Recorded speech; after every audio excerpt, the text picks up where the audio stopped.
All right, guys. So we're we're having a bunch of people right now talking about spacebar warping with GMK and quality control. And I figure since there's a lot of conversation going on, I'd just kind of dive in and see what the deal was. See if we can see some kind of inconsistency versus them and older stuff versus them, sorry, their older stuff and versus GMK's present stuff versus something like Infinity, which we've seen spacebar warping issues on. So I've got a couple ideas of how I want to test this. Okay, so first I want to show return times, right? So if I open up switch hitter, right, and I just simply look at the spacebar return. So I'm going to hit the spacebar as fast as I can and see what the return time is. Right.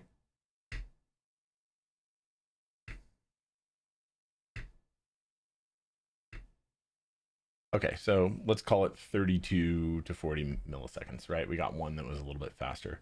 Now I can say that from pushing this spacebar, it does feel sluggish. However, there are some things about this spacebar that are worth calling out that we'll get to in a few minutes. Okay, so moving on from there, right? Let's put on a modern production. So from the potato-based material or plant-based material box, white on black spacebar, right? So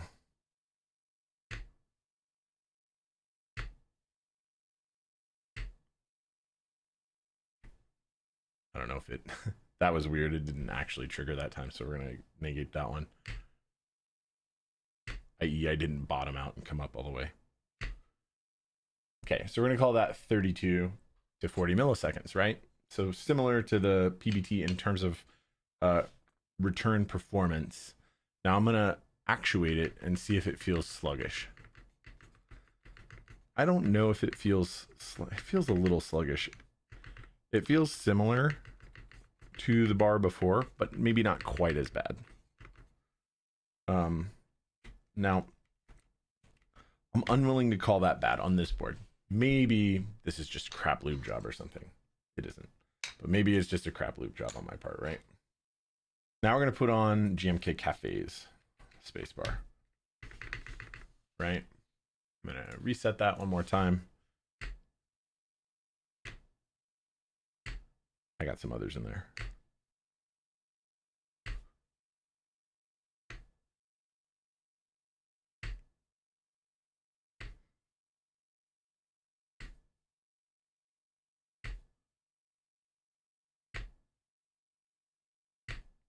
It feels a little bit faster on average, but the numbers seem to show that maybe it's a little faster, 8 milliseconds. Now, I'm guessing that switch hitter isn't actually getting me an exact number, right? Based on the polling rate of the board, etc., right? It's just giving me whatever the minimum amount.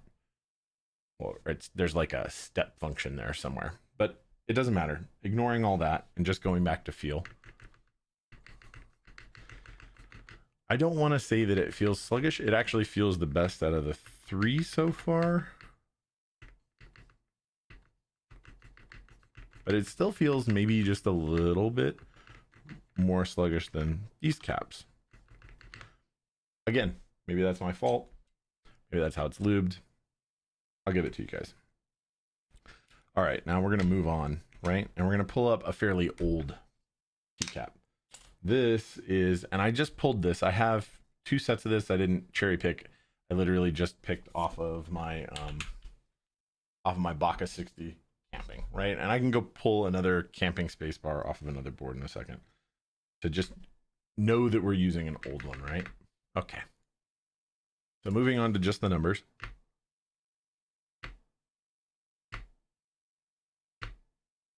One of those might be, oh no, it wasn't.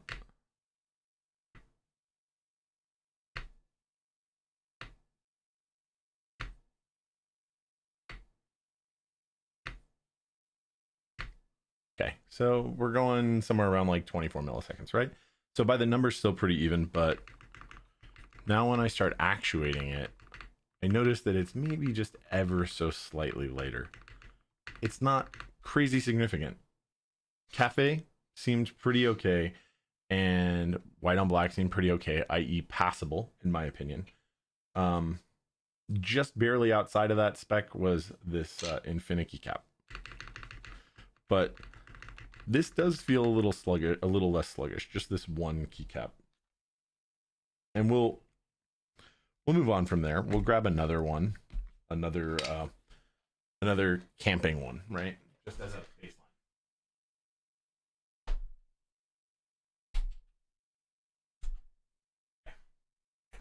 7U camping.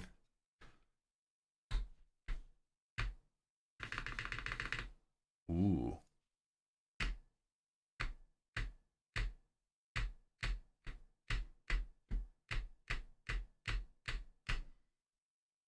Okay.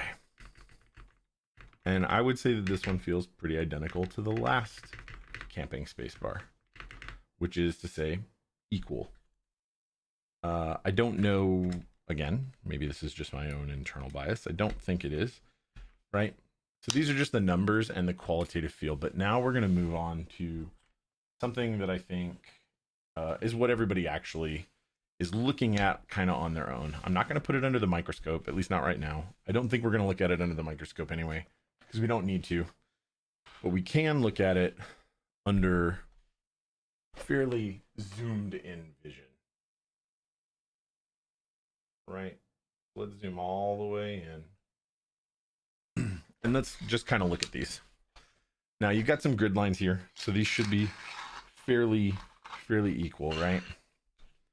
So if I look at this Infinity, there's an obvious issue, which is that it's warped top to bottom, right? And we can tell that if I put it up against a straight edge. I don't know how easy it is for you guys to actually see that because of the angle, but maybe I do need, yeah. So there you can kind of tell if I walk it up to the edge to where this corner and this corner are just barely not touching the edge, like there's just a hair of white there. You can see in the middle there's way more white showing there, and even just a little bit of green on this side of the line. So there's obviously something else going on with this PBT cap where it's warped in this dimension, right? So okay, so there's a problem with it, right? But let's kind of look at it and see if there's upward looking warping, right? And so that we can kind of show off with this, right? Okay. I'm lining the right edge up. Okay. So the warping, there's not a ton of warping on that back edge right there, right? It's not too bad. That back edge is going to be probably just a little bit more rigid because it's straight up. And it's going to be a little easier to show. Now, if I go to the front edge, right? Now we know this thing is warped in more than one dimension already. But if we look here on that front side, we notice, oh, lo and behold, across its length, there is some warping. Okay, now let's move on. Let's move on to, we're going to just look at the front side again, because that's what we were just looking at on this guy, right? And we will try and line this up such that it covers this, so that it just barely touches the white line. And I would say that if you look real close, there's some pretty obvious warping. And that warping is on the front and the back side, right? Because that's the back side right there. So this is pretty clearly more warped, right? Now, this guy did not feel as bad as this guy. But he also doesn't really have warping going on in this other dimension. And so we can kind of show that off right here. No significant level of warping in that dimension. Maybe just a tiny little bit bowed out but it's way less, if anything, right?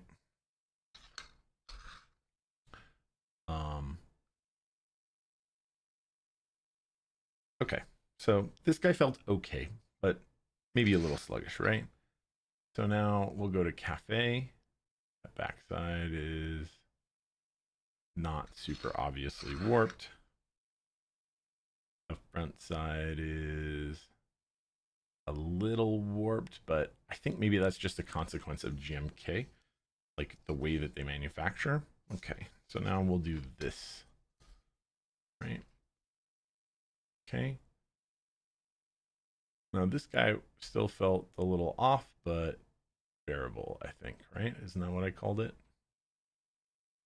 Okay. And so it's a little less warped, but maybe not that much. It's pretty close. Pretty close. There you go. I think that's as good as I can get it, right? That's where we have a little bit of excess play in the line itself. Like I can't guarantee that I'm lining up the same all across. It's so thick, right? So I think it's a little less warped. Now let's move on to something a little older, right? I don't think anybody was bitching about GMK QC back in the day of camping. Can I line it up without obfuscating the line?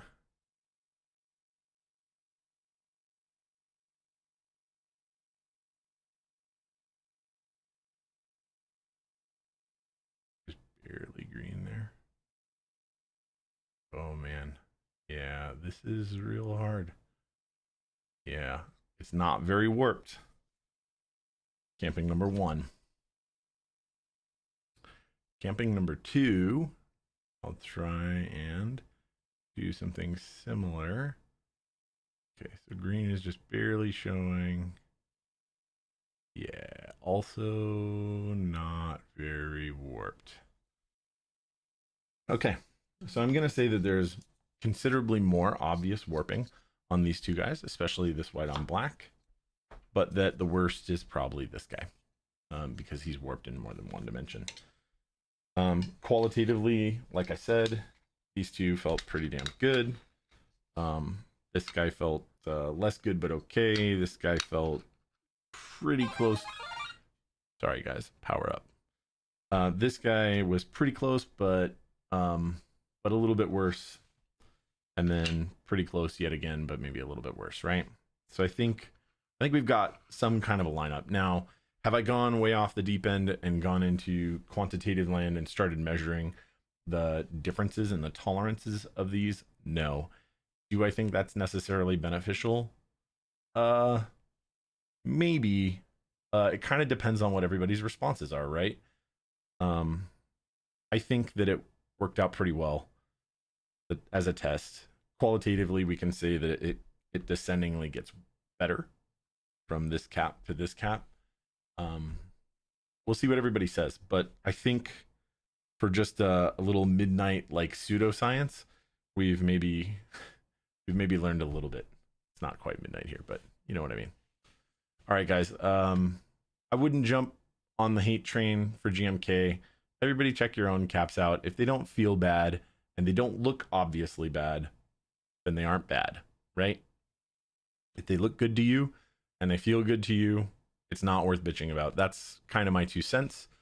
Now, the moment that it interferes with the action of the switch, or the workings of the keyboard in some considerable way, or they look obviously messed up while they're on a keyboard, that is when I think it's worth asking, hey, GMK, when are you going to fix this? Are you going to lower your prices maybe to come down to where like Infinity's quality set is, or EPBT, even their ABS stuff, or something else to try and compensate us for the fact that, your quality control isn't what it was? Or are we just kind of stuck? And should we just start running key sets through other vendors to get the colors we want? I personally have loved GMK stuff for a really long time, and I hope that they step their quality control game up. Regardless of whether it's consequential, I hope that their processes get better and the caps get back to where they were. But let's see where we land after a little bit more community discussion.